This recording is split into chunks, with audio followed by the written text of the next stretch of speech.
While everyone's waiting on the big releases, a whole wave of indies is quietly rolling onto the eShop. Small, strange, and hard to shake. Today we're breaking down 13 of them for Switch and Switch 2.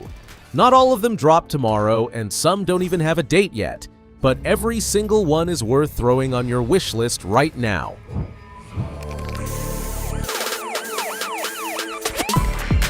Let's start loud and colorful. This is a top-down zombie shooter, but with a hook almost nobody in the genre bothers with. It's set in the Brazilian favelas, and graffiti isn't decoration here, it's the actual progression system.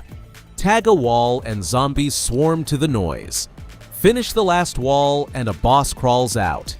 Brazilian studio Fogo Games openly nods to the old Zombies Ate My Neighbors, then layers on its own flavor. 4 playable mutants with different fighting styles, and a short 4-chapter campaign. It's been living on Xbox and Steam for a while and only now makes its way to Nintendo.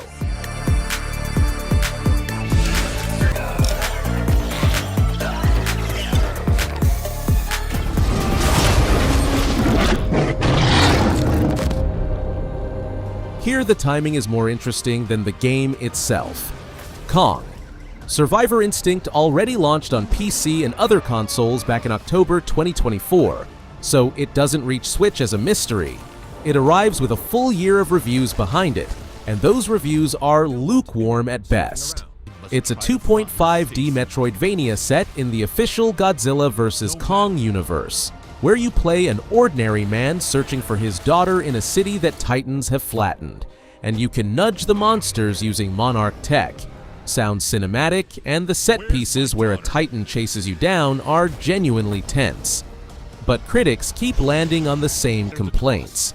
A short campaign of maybe 5 or 6 hours, sluggish combat, and stiff controls.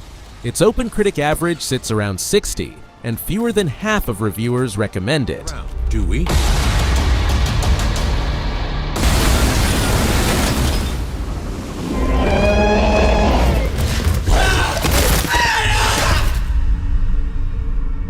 If Kong scares you on a budget, this next one is a masterclass in the real thing. Amnesia. The bunker drops you into a flooded, terror-soaked World War I bunker where a creature called the Beast prowls the halls, blind to nothing but light and sharp to every sound, and all you've got is a revolver with a couple of rounds, a generator, and a lamp that keeps dying on you. Frictional Games didn't build a scripted haunted house ride, they built a system. The enemy reacts to what you do, and every run plays out differently. Abilite is handling the Nintendo release, and that's where the catch is. There's still no date. Soma already landed on Switch in summer 2025, Rebirth reached Switch 2 in spring 2026, and out of the 3, the bunker is the one stuck in limbo, with no word yet on whether we're getting a proper Switch 2 version or a plain port. Great game. The only question is when.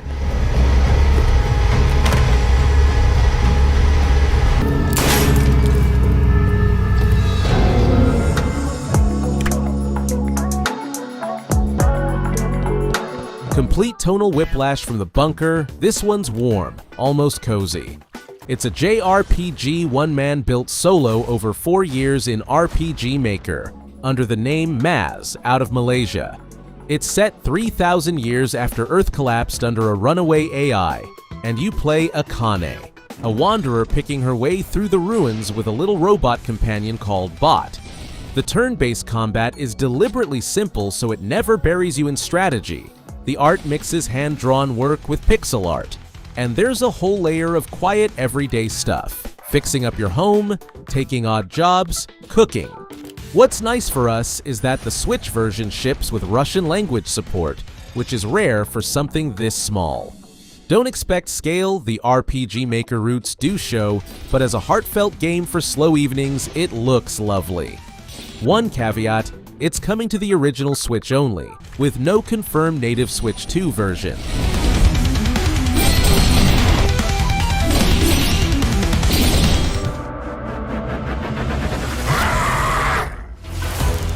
I want to talk about this steampunk Metroidvania carefully, and here's why. The game itself looks tasty. You play bounty hunter Alethea in the steam city of Canaan, carving through clockwork golems with melee before finishing them off with a revolver, growing a skill tree, and untangling a plot spun by the city's corrupt rulers. The Los Angeles team at Metamorphosis Games clearly drew on 16-bit classics. But there's a big asterisk. The Switch port has been promised since 2020. The date has slipped so many times it's hard to keep count, and right now, there simply isn't one. On PC, the game came out back in 2024 and landed on reviews that sit at mixed. So by all means be curious, but I'd keep expectations on a short leash until there's an actual date and some sign of how it runs on Nintendo hardware.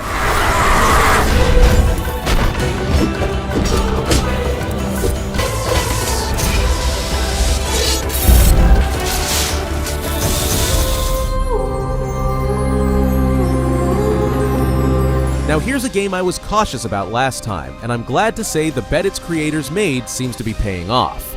It's a hand-drawn Metroidvania about a boy named Hira in the high fantasy world of Rawa, and the standout feature is its fated bond system, allies with their own combat and traversal abilities that change how you explore. On PC, it hit early access back in March 2026, and it's holding very positive reviews, around 82%, with the full launch on Steam set for September 16th, 2026, and a promised 35 to 40 hours of story. So the ambitions of the small winter crew team out of Manila are actually being backed up by results.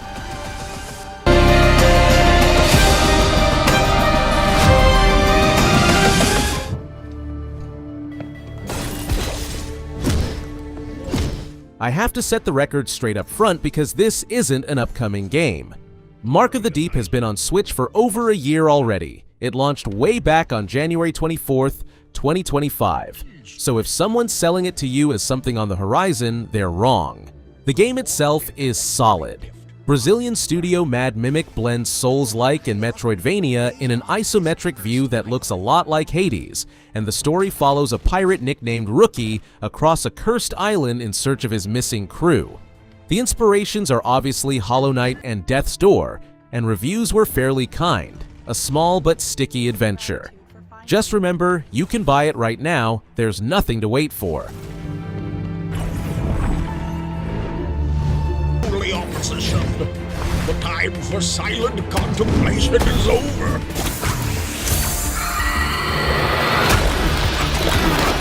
From pirates to monsters. Swarm comes from the folks at Crema, the studio behind the original Temtem, except this isn't that online monster collecting MMO. It's a brisk survivor-like in the bullet heaven mold, where you fend off endless waves of Tems, level up abilities, evolve your creatures mid-fight, and take down chunky bosses. And you can do it solo or team up with two friends with full crossplay. It left early access on PC and PS5 on April 2nd, 2026. Here's the snag for us. The Switch version is confirmed but has no firm date. The developers just say, vaguely, later in 2026. The genre is packed with these survival games right now, so Swarm will have to stand out on execution rather than idea. And how it'll run on Switch is anyone's guess.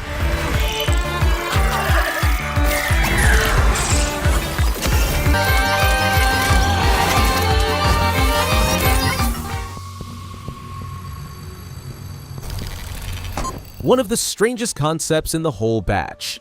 Hazard Pay is a pixel art block-pushing puzzler in the Sokoban tradition, wrapped in the atmosphere of a grim horror. It's an alternate 1982, the Cold War is on, and you're a disposable cleanup worker for a corporation that sends you to scrub away a biohazard disaster in a secret lab. The job is to destroy every trace, mop up the blood, hide the bodies, rewire the panels without leaving so much as a footprint, all while dodging creatures that hunt by scent and sound. On top of the puzzle sits a branching story where your choices shape the endings. All of it is the work of one developer at Smitner Studio, a New Zealander living in Germany's Black Forest with Numbskull Publishing. It's a niche, bleak little game, definitely not for everyone, but the hook is strong, and those compact handcrafted levels sound exactly like the kind of thing you fall into just one more at a time.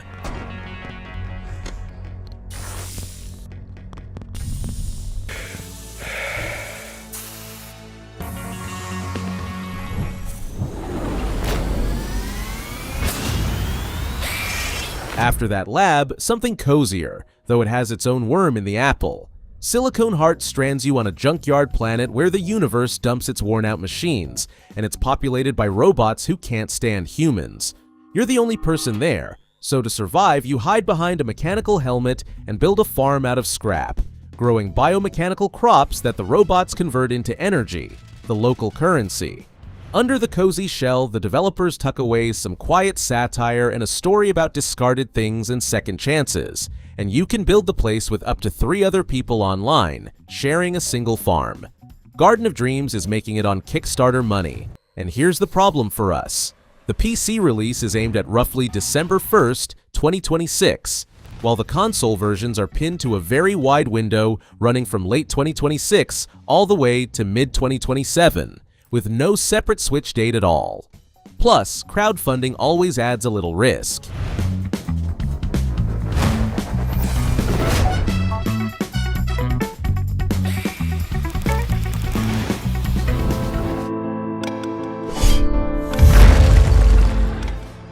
Sticking with the theme of big ideas and fuzzy timelines, Paraside is a turn-based tactics game with RPG elements from the American-Chinese studio Mistold Games, under Whisper Games, the same people who brought Ast Libra Revision to consoles. The world has been through an apocalypse and split into 2 planes of existence, and the signature mechanic is Duality Swap. Every battle plays out on both sides of reality at once, and you shuffle your squad and objects between them to flank an enemy, pull an ally out of danger, or set a trap. On top of that, there's a base to develop, exploration, and a clear streak of cosmic horror.